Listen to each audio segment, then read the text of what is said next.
Hello everyone, I am Gayatri Kode, your science teacher, and this is our chapter 7. In our previous lecture, we studied parts of leaf and different types of leaf. Okay, now we will continue our next topic. How do leaves make food? Leaves अपना food कैसे बनाती है? We have learned that chlorophyll in the leaves help a plant to make food. हमें ये पहले से ही पता है कि लीव्स में जो क्लोरोफिल होता है उसी की हेल्प से लीफ प्लांट के लिए फूड प्रिपेयर करती है. So the process by which green leaves make their own food is called photosynthesis. So the process, ऐसी प्रोसेस जिसमें ग्रीन लीव्स अपना फूड खुद प्रिपेयर करती है, this is called photosynthesis. This process is called photosynthesis. To make food a leaf also needs water, sunlight and carbon dioxide. Food prepare करने के लिए leaf को वाटर, सनलाइट, कार्बन डाइऑक्साइड जिसे हम CO2 भी कहते हैं, इसकी ज़रूरत पड़ती है. The process of obtaining this raw material is quite simple. ये जो प्रोसेस होती है फूड प्रिपेयर करने की वो बहुत ही सिंपल होती है. ओके, सो फर्स्ट चीज़, उसके लिए कुछ रॉ मटेरियल, कुछ प्रोसेसेस होती है. तो क्या होती है वो प्रोसेसेस, आइए देखते हैं. Water is absorb by the roots and carried by the stem to the leaves. Water roots के द्वारा एब्जॉर्ब यानी सोख लिया जाता है. ठीक है, see in this picture, this is root. यहाँ जो भी हम वाटर देते हैं प्लांट को वो रूट्स के द्वारा एब्जॉर्ब कर लिया जाता है और कैरी करके उसे stem and branches and plant के जो अदर प्लांट्स है वहाँ तक के ले जाया जाता है. Second step, sunlight is absorb by the chlorophyll when it fall on the leaves. और जो सनलाइट होती है वो लीव के द्वारा एब्जॉर्ब कर ली जाती है. वह कैसे? क्योंकि लीव में जो टाइनी पोर्स होते हैं वो जो कि स्टोमेटा कहलाते हैं, वहाँ से ये कार्बन डाइऑक्साइड क्या होती है लीव्स के द्वारा एब्जॉर्ब कर ली जाती है. ठीक है, now next, carbon dioxide is absorb from the air taken in through the stomata. और जो कार्बन डाइऑक्साइड रहती है वो जो कि एयर में प्रेजेंट रहती है उसे भी लीव के द्वारा एब्जॉर्ब कर लिया जाता है. जो लीव में स्टोमेटा होते हैं, जो टाइनी होल्स होते हैं, उनके द्वारा एब्जॉर्ब कर लिया जाता है. Now after the food is prepared, oxygen is give out into the air through the stomata. जब फूड प्रोसेसिंग हो जाती है उसके बाद जो ऑक्सीजन होती है वो रिमूव करते हैं प्लांट्स. ठीक है, स्टोमेटा के द्वारा रिमूव करते हैं हमारे लिए प्योर ऑक्सीजन, जिसे हम एज अ ब्रीथ लेते हैं. That's why we always say that plant help to keep the air clean. यही कारण है कि हम हमेशा ये कहते हैं कि प्लांट जो होते हैं वो एयर को क्लीन करते हैं. ओके, तो ये थी फोटोसिंथेसिस प्रोसेस जो कि प्लांट्स में लीव्स के द्वारा होती है.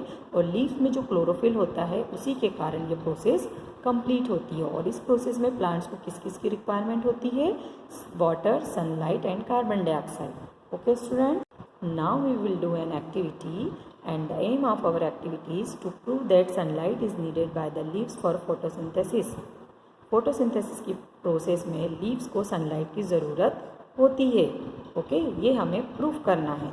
And things needed, a potted plant, a beaker, water, spirit जिसे अल्कोहल भी कहा जाता है, iodine solution and the dropper जिससे हम इन सॉल्यूशन के ड्रॉपर से ड्रॉप यूज़ कर सके. And the method is, take a potted plant and keep it in the dark for 2-3 days. एक पोटेड प्लांट लेना है. ठीक है, ये पोटेड प्लांट ले लेना, हमें एक गमला ले लेना है जिसमें प्लांट लगा हुआ है. ओके, और इसे 2 से 3 days के लिए हमें डार्क रूम में रख देना है. This will make the leaves starch free. ये क्या करेगी? लीव्स को स्टार्च फ्री कर देगी. इससे क्या हो जाएगी? लीव्स स्टार्च फ्री हो जाएगी. Cover a part of a leaf of a potted plant with black pepper. अब हमें क्या करना है? लीफ के किसी एक पार्ट को ब्लैक पेपर से कवर कर देना है, like this. Okay, then keep the plant in the sunlight for a few hour. उसके बाद इसे हमें कुछ आवर्स के लिए यानी कुछ घंटों के लिए वापस इसे सनलाइट में ले जाकर रख देना है. Now plug the leaf from this plant and boil in it water, then boil in it spirit यानी अल्कोहल में, wash it in cold water. उसके बाद हमें क्या करना है? इस लीफ को प्लांट से तोड़ लेना है और उसे हमें इस तरीके से क्या करना है?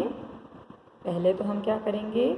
इसे बॉयल वाटर में रखेंगे और इसे जब हम अल्कोहल में जब हम इसे अल्कोहल में डुबा के गरम करेंगे तो इसे हम डायरेक्ट इस बर्नर में नहीं रखेंगे। ओके बेटा, क्यों? अगर इसे डायरेक्ट अगर हम गरम करेंगे तो अल्कोहल आपको पता है आग पकड़ लेता है। तो हम क्या करेंगे, इसे एक और स्मॉल एक बीकर नली ले लेंगे, जिसके अंदर हम क्या करेंगे, लीफ को डालेंगे ताकि इसे डायरेक्ट हीट ना लगे। ओके, तो कुछ देर तक के हम इसमें इसे हॉट करेंगे, यानी इसे हीट देंगे। ठीक है, उसके बाद क्या करेंगे, हम इसे यहाँ से निकाल कर इसे कोल्ड वाटर में धो लेंगे, वॉश कर लेंगे। ओके, फिर क्या होगा नेक्स्ट स्टेप में, now add a few drop of iodine solution on the leaf. अब लीफ के ऊपर हम क्या करेंगे, कुछ ड्रॉप्स डालेंगे आयोडीन सोल्यूशन की। ठीक है, जब हम लीफ के ऊपर आयोडीन सोल्यूशन की कुछ ड्रॉप्स डालेंगे ड्रॉपर की हेल्प से, तो क्या होगा, हमारा ऑब्जर्वेशन हम देखेंगे, the part of the leaf covered with black pepper does not turn blue black. हम देखते हैं कि जिस पार्ट को हमने ब्लैक पेपर कवर्ड किया था वो ब्लू ब्लैक नहीं होता है। ठीक है, the other parts turn blue black, और जो दूसरा पार्ट है वो ब्लू ब्लैक हो जाता है। तो ऐसा किस लिए होता है, कॉन्क्लूशन रिजल्ट ये था हमारा, the presence of it starch turn iodine solution blue black. जहाँ पे स्टार्च प्रेजेंट था वो वाला पार्ट ब्लू ब्लैक हो जाता है, बट जहाँ पे स्टार्च प्रेजेंट नहीं है वो पार्ट ब्लू ब्लैक नहीं होता है। स्टूडेंट्स, स्टार्च वो होता है जो प्लांट जब फूड प्रिपेयर करते हैं तो जो एक्स्ट्रा फूड होता है वो उसे एज ए स्टार्च जमा करके स्टोर करके रख लेते हैं और फिर टाइम टाइम पे इस स्टार्च का वो यूज़ करते हैं। तो यहाँ पे हमने ब्लैक पेपर से इसे कवर कर दिया था, तो इस पार्ट पर सनलाइट पड़ा ही नहीं, और जब सनलाइट पड़ा ही नहीं तो इसने स्टार्च यानी फूड कहाँ से बनाया, फूड बनाया ही नहीं, तो यहाँ पर स्टार्च प्रेजेंट नहीं है। तो ये वाले पार्ट में, जिस पार्ट में स्टार्च प्रेजेंट होता है, जब हम उस पर आयोडीन की ड्रॉप्स डालते हैं तो वो ब्लू ब्लैक टर्न हो जाता है, बट जिस पार्ट में स्टार्च नहीं था वहाँ पे उसका कलर चेंज नहीं हुआ। तो जहाँ कलर चेंज नहीं हुआ वहाँ पे स्टार्च नहीं है, यानी उस पार्ट ने फूड प्रिपेयर नहीं किया है। तो इससे ये प्रूफ होता है कि जो लीफ का जो पार्ट था जिसे सनलाइट नहीं मिला उसने फूड प्रिपेयर नहीं किया। तो यही हमारा कंक्लूजन है, the presence of starch turn iodine solution blue black.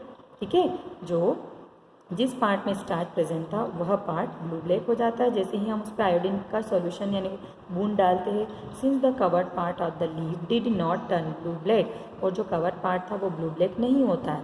It shows that no starch was form, ये हमें बताता है कि यहाँ पर स्टार्च प्रेजेंट नहीं है। स्टार्च यानी जो फूड होता है वो यहाँ पर लीफ ने बनाया नहीं है। क्यों? क्योंकि इसका ये पार्ट क्या था, कवर्ड था, यहाँ पे सनलाइट पड़ा ही नहीं, और सनलाइट नहीं पड़ा जिसके कारण इसने यहाँ पे स्टार्च नहीं बनाया यानी फूड नहीं बनाया। Okay, water and air were still available but sunlight was not available. यहाँ पे वाटर और एयर तो प्रेजेंट थी बट यहाँ पे सनलाइट नहीं मिला। ठीक है, okay, thus it did not photosynthesis and produce starch। तो यहाँ पे फोटोसिंथेसिस की प्रोसेस नहीं हुई और यहाँ पर इसने स्टार्च यानी कि फूड नहीं बनाया।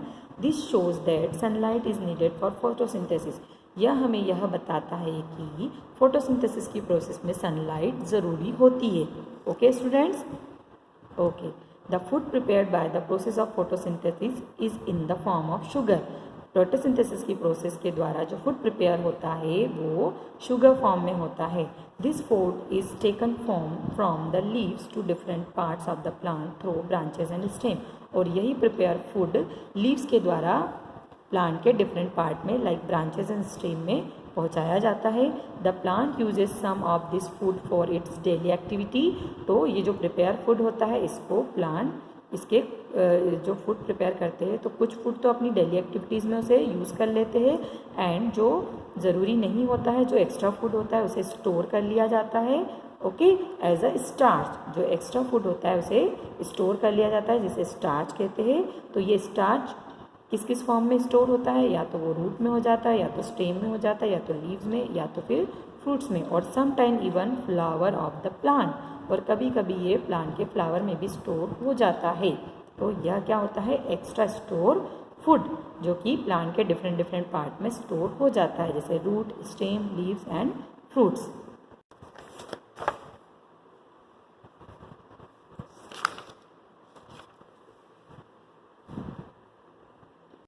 Now our next topic is interdependence of plant and animal। Plant and animal का एक दूसरे पर इंटरडिपेंड यानी निर्भर होना।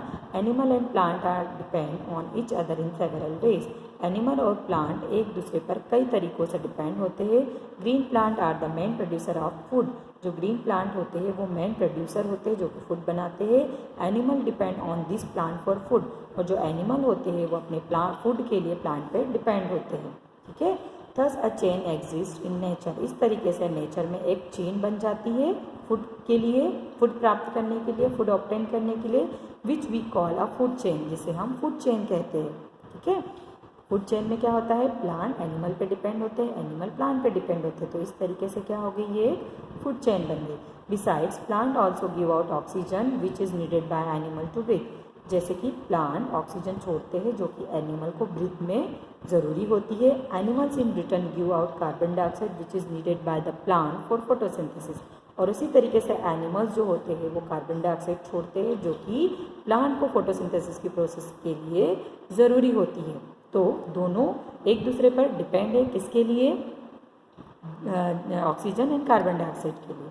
ऑक्सीजन हमें प्लांट देते हैं, ऑक्सीजन के लिए एनिमल प्लांट्स पर डिपेंड होते हैं और प्लांट्स कार्बन डाइऑक्साइड के लिए एनिमल पर डिपेंड होते हैं। तो इस तरीके से ये एक चेन बन गई है और इस तरीके से प्लांट और एनिमल एक दूसरे के ऊपर इंटरडिपेंडेंस होते हैं। So students, I hope you all are understand properly. Keep learning.